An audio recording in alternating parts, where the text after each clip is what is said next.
जय श्री सद्गुरुदेवाय नमः। जय श्री गणपति देवाय नमः। हर हर महादेव।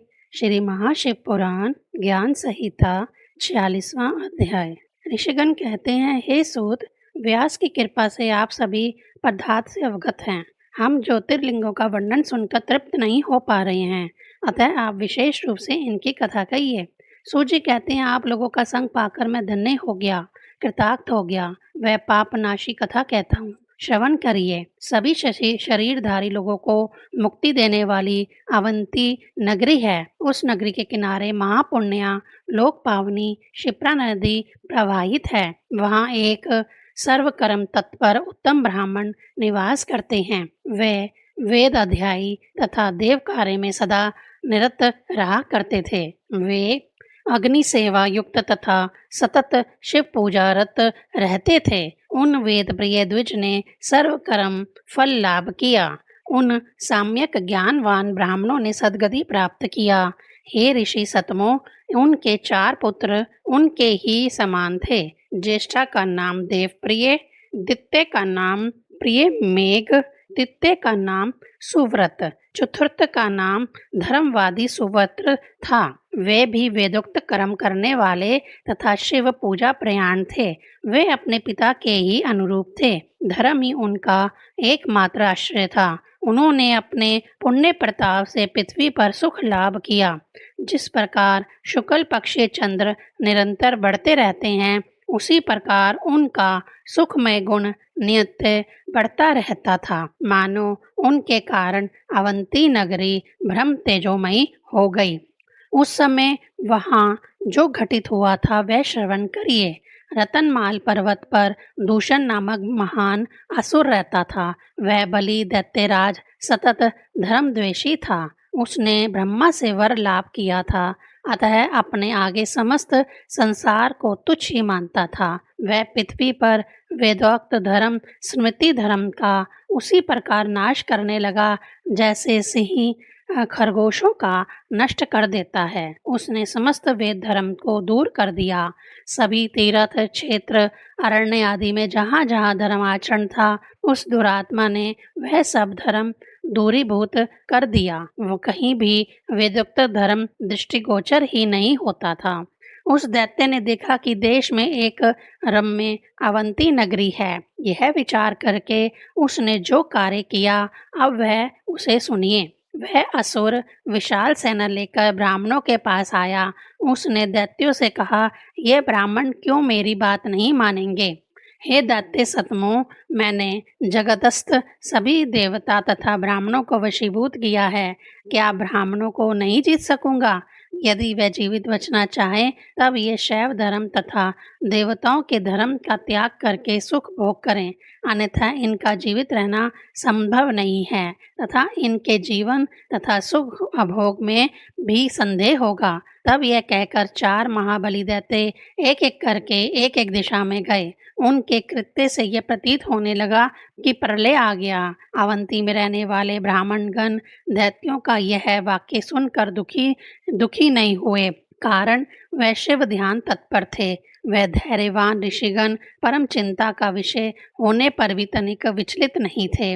वे अपने परम ध्यान से विचलित नहीं थे। उन्होंने विचार किया कि सभी शूद्र दैत्य शिव के सामने अति सामान्य हैं। तभी अवंती नगरी दैत्यों से भर गई। सभी निवासी दुख पीड़ित होकर ब्राह्मणों की शरण में आए। वे कहने लगे, हे स्वामीगण, दुष्ट दैत्य आ गए हैं। बहुतर जनता का इन्होंने वध कर दिया। ये क्रमशः समीप आते जा रहे हैं। हमारा क्या कर्तव्य है? उनका वचन सुनकर उत्तम ब्राह्मण ने कहा, शत्रुओं जैसा भयावह पराक्रम हमारे पास नहीं है। हमारे पास तो शास्त्र भी नहीं है, अतः ये विमुख नहीं किए जा सकते। हमारे पास शस्त्र भी नहीं है, अतः ये विमुख नहीं किए जा सकते। जब रक्षक व्यक्ति भले ही सामान्य सा होता है, तथापि वह रक्षितों की पीड़ा निवारण का साहस करता है। क्या सर्वेश्वर सर्वसमर्थ शिव यह नहीं करेंगे? शिव आज तुम लोगों की रक्षा करें। शिव के बिना हमारा रक्षक और कोई नहीं है। इस प्रकार धैर्य धारण करके शिव पूजा तथा ध्यान करने लगे। तब वह लोग कुंभक पूरक रेचक प्राणायाम प्रयाण थे। दूषण दैत्य उन लोगों को देखकर यह कहने लगा कि इनका वध करो, तथापि वे शिव ध्यान सक्त होने के कारण यह सुन न सके। तभी पार्थिविक शिवलिंग पूजन स्थल में घोर शब्द के साथ एक गड्ढा हो गया। दीनों की दुर्दशा देखकर महाकाल वहां प्रदुभूत हो गए। तब महाकाल ने कहा, कोई ब्राह्मणों के पास न आए। तदंतर भगवान ने हुंकार मात्र से दूषण असुर को भस्मासात कर दिया। कुछ सैन्य का तो भगवान ने वध किया, कुछ सैन्य वहां से पलायन कर गई। दूषण का तो परमात्मा शिव ने स्वयं संहार किया था। जिस प्रकार सूर्य को देखते ही अंधकार नष्ट हो जाता है, उसी प्रकार शिव को देखते ही सेना नष्ट हो गई। तब देवगण आकाश से दुदुम्बी वादन करने लगे, वहां से पुष्प वर्षा होने लगी। ब्राह्मण गण को आश्वस्त करके शिव स्वयं प्रसन्न हो गए। तब ब्राह्मण गण ने देवेश से कहा, हे शंकर, लोक रक्षार्थ आप यहाँ रहिए। ब्राह्मणों के ये कहने पर शिव ने ब्राह्मणों को मुक्ति दान किया तथा स्वयं भक्तों की रक्षा हेतु उस शोभायमान गर्त में रहने लगे। उस द्विजगण ने मुक्ति लाभ करके शिव के निकट एक कोस में लिंग स्वरूप धारण कर लिया। उस गर्त में स्थित शिव त्रिभुवन में महाकाल नाम से प्रसिद्ध हैं। हे ऋषि प्रवरगण, उन अवलोकन करने वाला स्वप्न में भी दुख नहीं पाता। वह जो जो कामना करके महाकालेश्वर की सेवा करता है, उसे वही फल मिल जाता है। मैंने यह सब विषय कहा, अब आप लोग परम कथा श्रवण करिए। पूर्व काल में ओंकार जिस प्रकार था वह श्रवण करें। किसी समय स्वयं भगवान नारद गोकर्ण शिव के पास जाकर विंध्या पर्वत गए। वहां विंध्या पर्वत ने अत्यंत सम्मान के साथ नारद को पूजित किया। तब विंध्या ने कहा, मुझ पर सभी वस्तु समूह संपूर्णतः विद्यमान है। दर्प का हरण करने वाले नारद ने उसका अहंकार पूर्ण वाक्य सुनकर दीर्घ निश्वास छोड़ा तथा वहां अवस्थित हो गए। उस निश्वास शब्द को सुनकर विंध्या पर्वत ने कहा, आपने मुझ में क्या न्यूनता देखा जो निश्वास त्याग किया।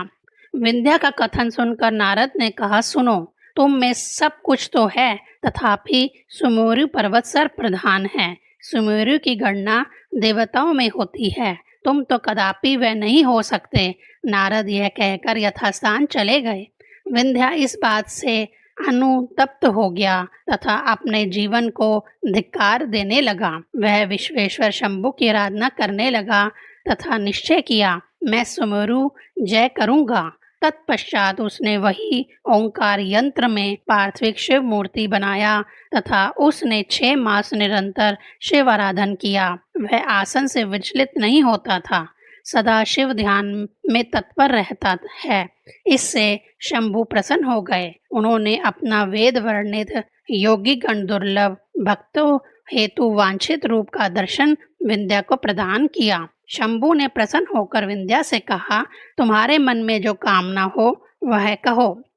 विंध्या कहता है, हे देवेश, यदि आप मुझ पर प्रसन्न हैं तब मेरी इच्छा के अनुसार मुझे वृद्धि शक्ति प्रदान करिए। तब शिव मनी मन कहते हैं, क्या करूं? जब यह मुझसे वर मांग रहा है तब इसे वर देना ही होगा, परंतु यह अशुभ वर देना तो औरों के लिए दुखदायी हो जाएगा, यह अनुचित हो रहा है। तथापि शिव ने वर देते हुए कहा, वर देता हूँ, जो इच्छा है वही करो।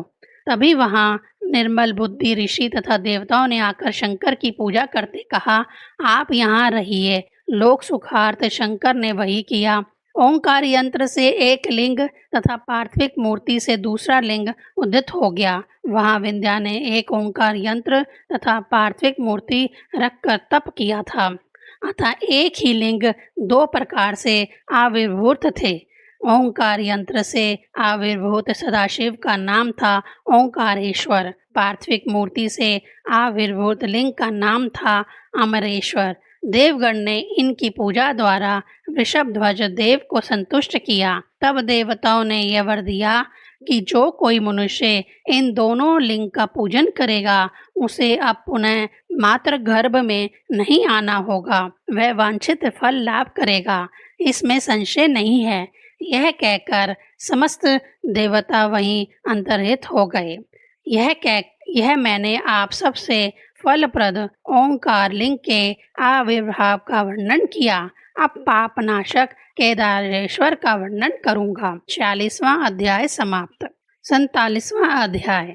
सूत जी कहते हैं, पूर्व काल में ब्रह्मा से स्वयंभू मनु उत्पन्न हुए थे। प्रियावर्त नामक उनका अमित तेजस्वी पुत्र था। उनके 7 पुत्र थे। प्रियावर्त ने स्वयं उनके निवासार्थ सुमेरु के चतुर्दिक रथ घुमाया तथा इस पर्वत की 7 परिक्रमा द्वारा 7 द्वीपों की सृष्टि की। उस समय रथ के पहिए के घर्षण के कारण जो गर्त बने वे ही 7 समुद्र में परिणित हो गए। अब उन्होंने अपने 7 पुत्रों को एक एक द्वीप प्रदान किया। उन्होंने अपने उत्तम वंश का विस्तार किया तथा अंत में स्वर्ग लोक चले गए। उनके ज्येष्ठ पुत्र अग्निग्ध ने जम्बू द्वीप का राज्य सुख के साथ भोग किया। उसके पश्चात उनके लोकनंदक पुत्र नाभि ने भी पिता की तरह राज्य का पालन किया। हे मुनीश्वरों, ऋषभ आदि उनके पुत्र थे। ऋषभ महात्मा के 100 पुत्र थे। इन 100 पुत्रों में से सबसे ज्येष्ठ भरत थे। इनमें से 9 पुत्र वैराग्यवान होने के कारण महायोगी हो गए। राजा जनक को इन महात्मा गण से ही ज्ञान प्राप्त हुआ था। अन्य 81 पुत्रों ने कर्म मार्ग अपनाया। इन्होंने क्षत्रियोचित कर्म किया तथा अंत में मोक्ष प्रयाण हो गए। हे ऋषि प्रवरगण, महात्मा ऋषभ ने शेष बचे 9 संतान हेतु जम्बूद्वीप को 9 खंडों में बांटकर इन सबका हित किया। ज्येष्ठ पुत्र भरत को सबके लिए स्पृहणी भरत खंड में स्थापित किया। तब से भरत के नाम से यह खंड भारत खंड कहलाया। यह भारत खंड सभी खंडों में श्रेष्ठ कहा गया है। देवता भी यहाँ जन्म लेने के इच्छुक रहते हैं। यह सर्व सुखहा खंड है। हे मुनीश्वरों, विष्णु लोक रक्षार्थ इन खंडों में अवतीर्ण होते हैं, यह कहा जा चुका है। भारत खंड में बद्रिका आश्रम में विष्णु ही नर नारायण रूप से अवस्थान करके लोक हितार्थ नित्य तप कर रहे हैं। उक्त आश्रम में केदार नामक हिमालय का शिखर है। भक्त वत्सल शिव ने उनकी प्रार्थना द्वारा पूजा काल में कभी प्रसन्न होकर लिंग रूपेण आविर्भूत होकर वहां आगमन किया था। एक बार शंभु ने उनकी पूजा से प्रसन्न होकर कहा, आपने मेरी पूजा सम्यक रूप से की है। आपको तप करने की क्या आवश्यकता? आपके लिए इस लोक में क्या कार्य बचा है? जब आप मेरी पूजा कर ही रहे हैं तब मैं अब प्रसन्न हूँ, वर ग्रहण करिए। महेश्वर का यह कथन सुनकर स्वयं नर नारायण ने कहा, हे देव शंकर, यदि आप प्रसन्न हैं तथा वर देना चाहते हैं तब पूजार्थ अपनी ज्योतिर्पूर्ण मूर्ति से आप यहाँ स्थान करिए। उनकी वर प्रार्थना सुनकर केदार नामक हेम शिखर पर भगवान शंकर स्वयं ज्योति मूर्तिधारी होकर स्थित हो रहते हैं।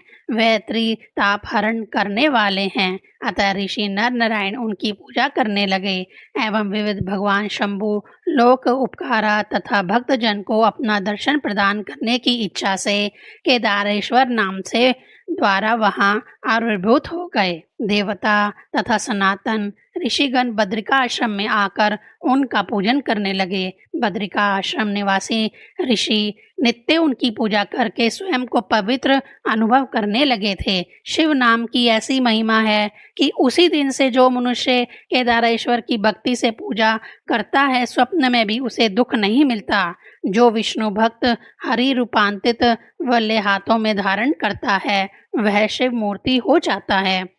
जो मनुष्य बद्रिका आश्रम में जाकर भगवान केदारेश्वर का दर्शन लाभ करता है वह सर्व पाप विनिर्मुक्त तथा जीवन मुक्त हो जाता है। वहाँ नर नारायण तथा केदारेश्वर की मूर्ति का दर्शन करने वाला मुक्त भागी होता है, इसमें संदेह ना करें। हे ऋषि प्रवरगण, अब मैं भीम शंकर का महात्म्य कहता हूँ। 47वां अध्याय समाप्त। ओम नमः शिवाय।